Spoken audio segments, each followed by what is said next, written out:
Bienvenue à toi mon pote dans cette nouvelle vidéo. Comme d'habitude, installe-toi confortablement, prépare-toi un petit quelque chose à boire ou à manger. La vidéo d'aujourd'hui risque d'être passionnante. Alors, l'idée de la vidéo d'aujourd'hui, le fait de te partager 5 livres à lire, 5 livres incontournables, ça m'est venu à partir de la story que j'ai fait tout à l'heure. Alors j'ai fait une story où je t'ai partagé un extrait de livre.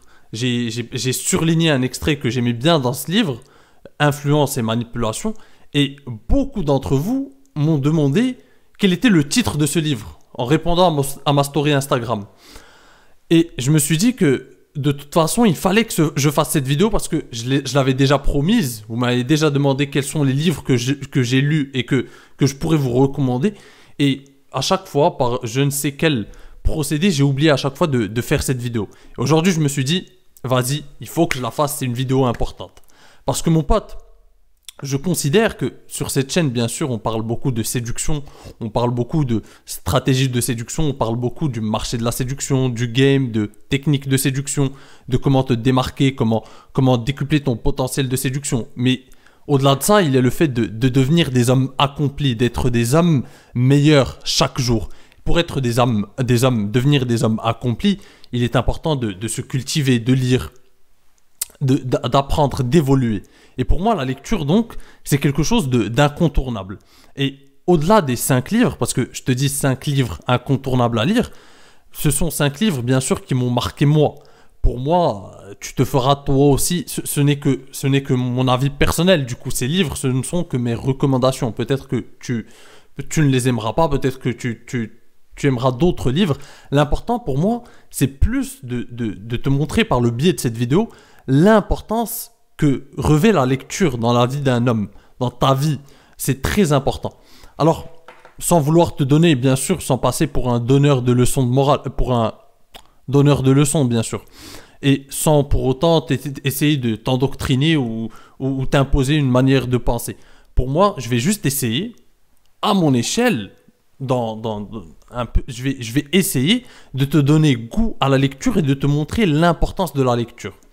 Alors pour moi, la lecture, il faut déjà différencier deux choses. Il y a les livres de non-fiction et il y a les livres de fiction. Alors déjà, les livres de fiction, ce sont tout ce qui est roman où tu vas lire une histoire, etc. Tous les romans, etc. Alors les livres de fiction, ils ont le don, déjà, ça va t'apporter beaucoup de choses. Des études ont déjà révélé que les livres de fiction te permettent de développer ton empathie. Lorsqu'il y a des personnages qui sont bien décrits, les bons livres te permettent de développer ton empathie. Et pour moi aussi, ça te permet aussi de développer ton imagination. Parce que on peut dire que le cinéma, par exemple, quand tu regardes un film, ton esprit ne travaille pas en même temps. Si tu veux, le cinéma, tu as l'écran devant toi, tu as l'image, tu as le son, et tu as tout le décor qui est devant toi. Tu n'as qu'à rester passif et regarder le film. Alors que lorsque tu lis un bouquin, lorsque tu lis une histoire, ton imagination marche en même temps. Elle fonctionne en même temps. Parce que tu es en train de lire une histoire, par exemple, l'auteur te décrit un décor, l'auteur te décrit un lieu, des personnages, et donc ton imagination les fait défiler, elle crée ce décor pour toi. À l'intérieur de ton esprit, elle crée ce décor. Donc ton imagination est tout le temps en train de travailler. Donc ça, c'est le point fort, l'atout de la lecture aussi, en ce qui concerne les livres de fiction. Il y a d'autres avantages à lire des livres de fiction. Ça te permet aussi de te détendre, de te relaxer. Ça te permet de développer ton vocabulaire. Ça te permet de voir des tournures de phrases nouvelles. Ça te permet de t'imprégner du style de l'auteur, etc. Et là, il y a aussi les livres de non-fiction. Alors les livres de non-fiction, pardon, ce sont des livres où, la plupart des cas, l'auteur va t'apporter un savoir, une connaissance ou une expérience dans un domaine donné.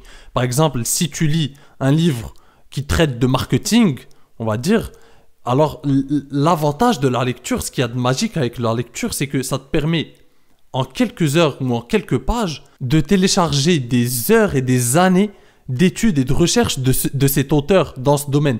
Ça te permet de télécharger dans ta tête, en quelques heures et en quelques pages, toutes les années, toutes les expériences, tout le savoir-faire de cet auteur, toute l'expérience et tout le savoir de cet auteur dans ce domaine. Et ça, c'est quelque chose de magique. Pour moi, et ça se passe sur tous les livres. Si tu lis un livre sur la finance, c'est pareil.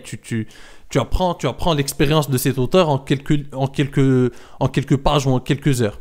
Donc donc la lecture, pardon, elle a ce côté fantastique, ce côté magique où ça te permet en quelques phrases d'habiter l'esprit de l'auteur, en quelques heures de t'immiscer dans l'esprit de l'auteur, de t'immiscer, d'apprendre de ses expériences, d'être en phase avec sa pensée. Sans oublier que l'homme, le mal, depuis des millénaires, a toujours cherché à contrôler les ressources et se mesurer aux éléments extérieurs. Et donc, pour cela, le mieux c'est de comprendre aussi le monde dans lequel tu évolues. Aujourd'hui, on a des outils pour que tu comprennes le monde dans lequel tu évolues. Et c'est très important. Et la meilleure manière pour toi de connaître et de comprendre le monde dans lequel tu évolues, c'est finalement de lire. Bien sûr, il y a les expériences d'un côté. Tes expériences, ça t'apprend beaucoup de choses. Il y a aussi les lectures que tu peux avoir, les connaissances que tu peux acquérir grâce à de nombreuses disciplines. Le fait que tu t'intéresses à l'histoire, à la finance, à l'économie, à la psychologie sociale, à la philosophie, toutes ces disciplines te permettent d'avoir une vision globale de la réalité. C'est comme si je te disais que finalement, nous, en tant qu'êtres humains, nous n'avons pas accès à la vérité absolue. Il y a la vérité absolue, c'est un grand puzzle. Et nous, on a accès à quelques morceaux du puzzle. Et plus tu rassembles le plus grand nombre de morceaux de puzzle, plus tu peux avoir une vision plus grande de la réalité. Plus tu peux avoir du recul, plus tu peux avoir une vision plus large de la réalité. Et ne pas te contenter d'être enclavé dans un petit champ, dans un petit rayon où tu as accès à une petite... Finalement, c'est ce qui te permet c'est ce qui te rend esclave d'une idéologie simpliste, parce que tu n'as pas assez élargi ta réalité. Grâce à tes lectures, grâce à tes connaissances, grâce à tes expériences. Donc la lecture revêt cet aspect aussi. Bon, ça fait déjà un moment que je suis en train de te parler, et toi dans ta tête, tu es en train de te dire, mais vas-y, balance les 5 livres. T'inquiète pas mon pote, j'y arrive. Alors, le premier livre, c'est celui bien sûr que j'ai mis en story, dont j'ai partagé un extrait en story, et c'est Influence et manipulation. Alors ce livre, pour moi, c'est la Bible de la psychologie sociale. Alors, Influence et manipulation, si tu veux, c'est Robert Cialdini, l'auteur, il est chercheur en psychologie sociale. En fait, Robert Cialdini condense ici des années de recherche sur les techniques de persuasion. Alors, ce qui l'intriguait, lui, c'est qu'est-ce qui fait qu'on fait des choix contre notre gré? Parce qu'il dit dès le début du livre qu'il s'est fait piéger plein de fois par des marketeurs, par des publicitaires, par toutes sortes de requêtes, qu'il a finalement choisi un peu contre son gré. Et donc, il s'est intéressé aux techniques de manipulation et aux techniques de persuasion. Qu'est-ce qui fait finalement que nous faisons des choix, que nous choisissons, qu'est-ce qui influence nos choix et qu'est-ce qui influence nos décisions? Qu'est-ce qui fait comment un marketeur ou un publicitaire réussit à nous faire dire oui, alors qu'au fond, on veut dire non? Et ça l'a intrigué. Donc, il a étudié, il s'est immiscé dans un milieu de vendeurs, de publicitaires, tous ces milieux pendant 3 ans ou plus les expériences qu'il faisait dans ses laboratoires. Alors, ce qui est bien avec ce livre, c'est qu'il y a de la théorie, bien sûr, mais c'est bourré d'exemples, c'est bourré d'analogies, c'est bourré d'exemples concrets, d'exemples d'expériences qu'ils ont menées. Tu ne t'ennuies pas, tu ne peux pas le lâcher des mains. Alors, je t'explique brièvement. Alors, il commence en parlant de la mer d'Inde. Alors là, tu dois te dire, mais qu'est-ce qu'on en a à foutre de la mer d'Inde? J'arrive.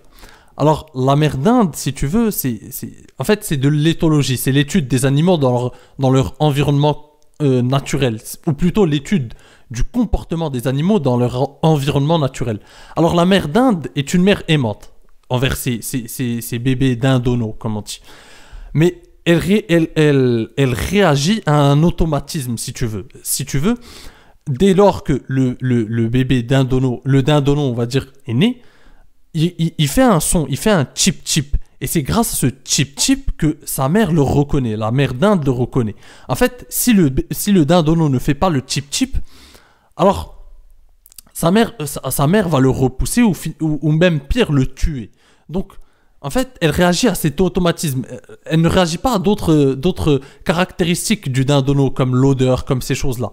La mère d'Inde réagit à un automatisme précis, c'est-à-dire que lorsqu'elle entend un chip chip, elle sait automatiquement que c'est son gosse, tout simplement. Et donc ces chercheurs, ils ont poussé l'étude un peu plus loin, et ils ont un peu piégé la mère d'Inde pour voir vraiment qu'est-ce qui fait la caractéristique, qu'est-ce qui fait l'automatisme de ce processus. Alors ils ont ramené un putois empaillé, et le putois est l'ennemi naturel de la dinde. Et donc dès qu'une dinde voit un putois, elle devient agressive, elle devient furieuse. Mais dès qu'on met même un putois empaillé, elle commence à l'agresser. Mais dès qu'on met le putois empaillé avec une cassette, dès que les chercheurs mettent une cassette dans le putois empaillé avec le chip, eh bien la mère d'Inde l'accueille comme si c'était un gosse à elle. Et ça, ça montre que finalement la mère d'Inde se fait avoir par un automatisme simple qui est le chip. Et avant de te moquer, et Robert Cialdini nous dit que avant de vous moquer de cet automatisme stupide, qui peut paraître stupide chez la mère d'Inde, il faut savoir que nous, humains, réagissons à ces mêmes automatismes. Et il a regroupé ces automatismes en 6 catégories. Il y a le principe de la réciprocité, il y a le principe de la preuve sociale, le principe de l'engagement et cohérence, et 3 autres principes, le principe d'autorité, etc. Et donc, en 6 autres principes. Et donc, nous aussi, nous réagissons à des automatismes, parce que finalement, dis-toi qu'en tant qu'humain, tu as beaucoup de décisions à prendre lors d'une journée. Lors d'une journée, tu as beaucoup de décisions à prendre. Et donc, tu ne peux pas passer ta journée à étudier tous les points précis d'une décision. Tu ne peux pas étudier toutes les infos pour prendre une décision. Tu es obligé de prendre des automatismes, d'automatiser certaines de tes décisions. Et c'est normal. Même en ce qui concerne la mère d'Inde, ce n'est pas un processus bête. Ça paraît bête parce qu'on l'a piégé. Mais dans la plupart des cas, un bébé dindono sain et normal, il fait le chip, et donc la mère le reconnaît, et donc mère nature fait bien les choses. Mais là, on l'a piégé. Donc, mais nous aussi, on réagit à ces automatismes-là. Je vais te donner des exemples concrets. Par exemple, si tu veux la preuve sociale, le principe de la preuve sociale, c'est que si par exemple tu veux acheter un matelas, on va prendre un exemple tout bête, tu veux acheter un matelas, tu n'as pas le temps d'étudier toutes les caractéristiques de tous les matelas qu'il y a sur le marché. Tu es d'accord que tu ne peux pas faire ça. Tu imagines la charge mentale, l'énergie mentale qu'il te faut pour faire toutes ces études. C'est impossible. Donc tu vas raccourcir le processus par quelques automatismes. Et parmi ces automatismes, il y a le principe de la preuve sociale. C'est-à-dire que tu vas aller voir sur le site des matelas en ligne, tu vas aller voir les notes qu'il y a sur ce matelas et tu vas comparer. Et donc tu vas voir ce qu'on appelle la preuve sociale. Tu vas regarder ce que d'autres avant toi ont pensé de ce matelas pour finalement prendre ta décision. Et ça, c'est un principe parmi d'autres. Il y a aussi le principe de réciprocité, si tu veux. Il y a aussi le principe de cohérence. Alors là, Robert Cialdini, grâce à ce principe, il raconte une anecdote assez spéciale. C'est arrivé bien avant qu'ils comprennent ces principes de persuasion. Alors, il faut remettre d'abord les choses dans leur contexte. Alors, Robert Cialdini, son livre, il est sorti en 1984. Donc, avant ça, il y avait ces trucs de porte-à-porte, les vendeurs qui venaient faire du porte-à-porte, etc. Alors, lors d'un été, il y a eu une belle femme qui est venue toquer à sa porte. Une belle femme, c'était l'été même, elle était habillée un peu de manière aguicheuse, on va dire. Et donc, elle rentre, donc on peut comprendre, c'est l'été, elle est un peu habillée comme ça, donc c'est normal un peu, mais c'est un peu aguicheur et elle est très très belle cette femme. Et elle rentre chez lui et elle lui explique que, en fait, non, elle toque du coup. Elle lui explique que c'est simplement un questionnaire qu'elle fait passer à tous les habitants du quartier pour connaître les centres d'intérêt de chacun, les activités qu'aime chacun, les activités culturelles des habitants du quartier. Et donc, Robert Cialdini, ne se doutant de rien, et vu qu'elle aussi, elle lui dit que de toute façon, elle n'a rien à vendre, il l'accueille chez lui et accepte de répondre à ses questionnaires. Il avait 10 minutes devant lui, il accepte de répondre à son questionnaire. Donc elle commence le questionnaire, elle commence à lui poser des questions sur la fréquence à quelle fréquence il va au cinéma, à quelle fréquence il va au théâtre, à quelle fréquence il va à l'opéra. Et Robert Cialdini, comme tout homme, voulant impressionner cette femme qui est très très belle, eh bien il exagère un peu ses réponses. Il exagère, il va dire par exemple qu'il va 4 fois au cinéma, 5 fois à l'opéra par semaine, toutes ces choses. Il va exagérer ses réponses pour un peu impressionner cette femme et lui montrer que c'est un homme cultivé, que c'est un homme qui a certains goûts, etc. Et donc, à la fin de ce questionnaire, il remplit le questionnaire avec elle. À la fin, elle lui dit, bah écoutez, monsieur, si vous allez 5 fois au cinéma, si vous allez 5 fois au cinéma, 5 fois à l'opéra, tout ça, je suis sûr que vous serez intéressé par notre carte qui vous offre une réduction à chaque fois que vous y allez, etc., etc. Et là, il se retrouve coincé. Et c'est ça le principe de cohérence, c'est qu'il se retrouve coincé. Étant donné qu'il lui a dit qu'il allait souvent au cinéma, qu'il allait souvent au théâtre, il n'a aucune raison de ne pas accepter d'acheter cette carte de réduction. Il n'y a aucune raison. C'est même stupide de ne pas l'acheter, parce que ça te permet d'avoir une bonne réduction si tu vas souvent au cinéma et au théâtre et à l'opéra. Donc c'est même stupide de ne pas l'accepter. Et c'est comme ça qu'il s'est fait avoir. C'est comme ça qu'il s'est fait avoir. En fait, les gens qui vendent cette carte, ils savent très bien que les hommes qui vont accueillir cette femme vont exagérer leur réponse. Parce que c'est une femme, c'est une belle femme, ils vont vouloir l'impressionner, ils vont exagérer leur réponse. Et à la fin, dans le souci d'être cohérent, ils vont accepter d'acheter cette carte. Parce que si à la fin tu lui dis non, je ne veux pas l'acheter, bah c'est bizarre. Cette carte, elle te permet d'avoir des réductions. T'es stupide ou quoi? Prends cette carte, elle te sert à quelque chose. Donc, il y a plein d'automatismes comme ça, finalement, qui nous piègent. Donc, nous aussi, on réagit à des automatismes. Donc, mon pote, je ne vais pas aller plus loin, ça fait déjà un bon moment que je parle, mais je te conseille vivement la lecture de ce livre qui est un incontournable. Et on passe au deuxième livre que je te conseille, mon pote, c'est La grande histoire du monde, 5000 ans d'humanité, de François Kenaert, ça se dit comme ça, je crois. C'est un livre d'histoire. Donc, comme je te l'ai dit, mon pote, pour moi, l'histoire, toutes ces disciplines, l'histoire, la philosophie, ce sont des disciplines importantes pour comprendre le monde dans lequel tu évolues. Comment comprendre le monde d'aujourd'hui sans avoir étudié un minimum l'histoire? Et ce livre, finalement, c'est un livre qui retrace, si tu veux, il retrace depuis le néolithique jusqu'au 20e siècle.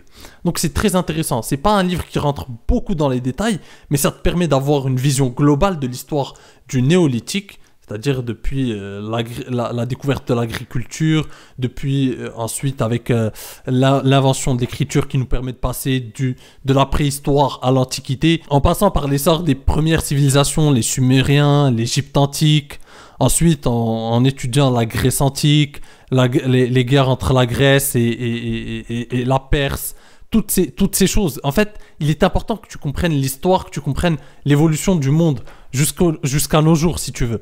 En passant bien sûr par la plus grande conquête de l'Antiquité, celle d'Alexandre. Ensuite, en passant par l'Empire romain, l'essor du monde musulman. Bon, je résume, mais ça te permet d'avoir une vision globale entre bien sûr du néolithique jusqu'au XXe siècle. Et finalement, François Kenaert, même si c'est un pavé, tu vois, le livre, je l'ai pas ici, je l'ai pas ici, ça fait longtemps que je l'ai lu, c'est un pavé de 900 pages, je crois, mais il est agréable à lire, parce que François Kenaert arrive à un style assez agréable à lire, si tu veux. Il arrive à romancer l'histoire sans pour autant la dénaturer, et c'est ça sa force un peu. Donc le livre, il est assez intéressant à lire. Et ce qui est intéressant aussi avec ce livre, c'est que la plupart du temps, on a que l'histoire vue de notre propre angle. Si tu veux, en France, tu vas lire l'histoire vue du côté occidental. Avec ce livre, tu arrives à voir l'histoire comment par exemple, les Occidentaux sont vus par les Chinois.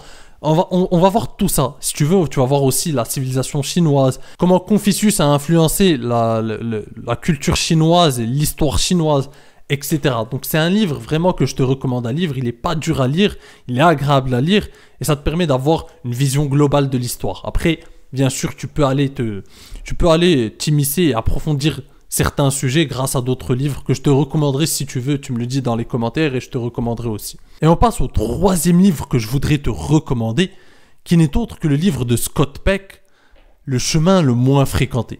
Et ce livre, je t'en ai déjà parlé dans ma vidéo sur l'amour. Je te mettrai la vidéo, le lien juste là. En fait, Scott Peck, si tu veux, tu vois, il y a des livres qui te marquent véritablement, qui changent vraiment ta façon de voir le monde, de percevoir certaines notions de la réalité. Et ce livre m'avait bouleversé, avait complètement changé des perspectives que j'avais sur par exemple l'amour. Parce que le chapitre 2 sur ce livre, Scott Peck le dédie spécialement à l'amour. Et il a une vision de l'amour que je t'ai bien sûr partagé dans plein de mes vidéos. Il a une vision de l'amour qui est complètement à l'opposé de l'amour que les médias essaient de nous transmettre aujourd'hui. Pour lui, L'amour, c'est une volonté de se dépasser pour nourrir sa propre évolution ou celle de quelqu'un d'autre. C'est comme ça qu'il le définit. Ce n'est pas l'amour romantique qu'on essaie de te vendre aujourd'hui. Ce n'est pas l'amour romantique qu'on essaie de te vendre, celle de l'âme sœur, celle de finalement qu'on doit être, qu'on doit chercher à tout prix à être avec quelqu'un pour finalement se compléter parce que seul on n'est rien du tout. Non, c'est finalement, lui il dit tout le contraire. L'amour s'épanouit dans l'individualité de chacun. Donc finalement, deux êtres ne s'aiment vraiment que lorsqu'ils sont capables de vivre séparément, mais choisissent d'être ensemble, consciemment, délibérément. C'est ça véritablement l'amour. Il s'épanouit dans l'individualité et dans l'indépendance. C'est ce dont je te parle souvent, l'indépendance. Donc pour moi, ce livre a vraiment révolutionné ma vision de l'amour, des relations hommes-femmes, beaucoup de choses. Il explique aussi que dans le livre, dans ce chapitre sur l'amour, il explique que tomber amoureux, ce n'est pas vraiment de l'amour aussi. Tomber amoureux, ce n'est pas parce que ce n'est pas une action volontaire, ce n'est pas une action consciente. On peut tomber amoureux, ce n'est pas une action qu'on choisit consciemment. Donc, alors que l'amour, c'est quelque chose, c'est une énergie, c'est quelque chose qui te permet d'évoluer. Par exemple, un homme qui aime son jardin, qui a de l'amour pour son jardin, eh ben, ça va lui permettre d'évoluer. Parce que en aimant son jardin, il va apprendre le jardinage, il va apprendre beaucoup sur les engrais, il va tout apprendre sur le monde, sur le domaine du jardinage. Donc, l'amour, ça te permet finalement d'évoluer ou de faire évoluer quelqu'un d'autre. Je t'invite vraiment à lire ce livre. Il est vraiment bouleversant. Et dans le premier chapitre, il parle aussi de discipline. Il parle de l'importance de toujours, par exemple, mettre les choses importantes, les choses les plus dures à faire dès le début de ta journée. Donc, bref, ce livre, mon pote, c'est un must-read. C'est quelque chose que tu devrais lire. C'est vraiment un livre qui m'avait marqué. Et rares sont les livres qui te marquent. Tu vois, on lit souvent, mais il y a des livres qui nous marquent plus que d'autres, qui révolutionnent notre vision du monde, notre conception des choses. Et ce livre en fait véritablement, manifestement partie. On passe au 4e livre, et pour une fois, je vais te conseiller un livre de fiction, pardon. Alors, un livre de fiction, je vais te conseiller Intimidation, un auteur que j'adore. Alors, si tu aimes les thrillers, mon pote, les livres, les scénarios à suspense, alors cet auteur, je crois que c'est le meilleur dans ce domaine. J'ai dû lire une vingtaine de ses bouquins et franchement, je les termine en 2-3 jours parce que j'ai tellement envie de connaître la fin que il met une intrigue. C'est un génie. C'est tout simplement un génie dans sa façon de mettre une intrigue, de mettre en place les personnages et de te garder en haleine, pendant tout le livre. Alors, pendant tout le livre, tu es là, tu te dis, mais qu'est-ce qui va se passer? Comment ça se fait? Il y a tout le temps des bouleversements, il se passe tout le temps des choses. Et le twist final, il est juste magnifique à chaque fois. Le twist final, à chaque fois, je m'y attends pas. À chaque fois, il me surprend. Donc, j'ai dû lire une vingtaine de ces livres facilement. En termes de thriller, il est incontournable. Et ce livre, comme par hasard, je me baladais. C'est rare franchement, je regarde pas trop Netflix. C'est rare. Mais c'est avant-hier, je me baladais comme ça sur Netflix, cherchant un film à regarder ou un truc à regarder. Et je vois Intimidation. Et je vois exactement le même scénario. En fait, ils l'ont projeté au cinéma. Ils en ont fait un film ou une série, je crois. Ils en ont fait une série qui passe sur Netflix. Et ça vient du livre d'Harlan Coben.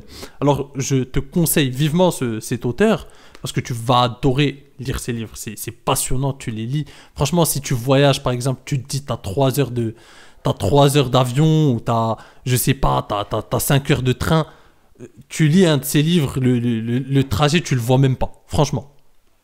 Et comme je t'ai dit, les livres de fiction, ça a aussi des avantages. Ça te permet de développer ton empathie, ton imagination, ton vocabulaire, etc. Et on va passer au 5e livre que je te conseille, mon pote. Alors, bien évidemment, je vais te conseiller le livre de ton humble serviteur. Mon livre, bien sûr, Atteignez le succès que vous méritez avec les femmes. Mon livre est disponible sur Amazon en version papier et en version numérique. Alors, ce livre, j'ai essayé de faire le plus simple possible. C'est pas un pavé, il est simple à lire Et j'ai essayé de condenser ça en 15 leçons de séduction. 15 leçons que j'ai essayé de te condenser pour te faire simple et pour, théoriser certains concepts, mais aussi te donner des exemples concrets grâce à des anecdotes précises, grâce à des choses qui vont vraiment te marquer. J'ai essayé de faire un peu comme m'imprégner de Robert Cialdini, qui lui aussi utilise tout le temps des expériences, illustre tout le temps par des expériences. Et donc ce livre, il a changé la vie de beaucoup d'hommes. Tu peux aller voir les avis sur Amazon, bien sûr, mon pote. Je te les mettrai, je te ferai défiler les avis. Mais franchement, pour comprendre le marché de la séduction, pour comprendre un peu la psychologie féminine, pour comprendre l'état d'esprit alpha, l'état d'esprit d'abondance, pour comprendre le game finalement, pour apprendre tout simplement à séduire naturellement, pour être un homme accompli, séduire naturellement, ce livre est un incontournable aussi. Et si bien sûr tu aimes mes vidéos et tu aimes le contenu que je te partage sur cette chaîne et que tu as envie de garder une trace écrite sur les concepts que je te partage, ce livre va t'être vraiment utile. Je n'en dirai pas plus, mon pote, tu iras voir les avis par toi-même et tu te feras ta propre idée. En attendant, je t'ai mis les liens vers les livres dans la description et je te dis à la prochaine. En attendant, prends soin de toi et surtout, reste séduisant et cultivé. Ciao!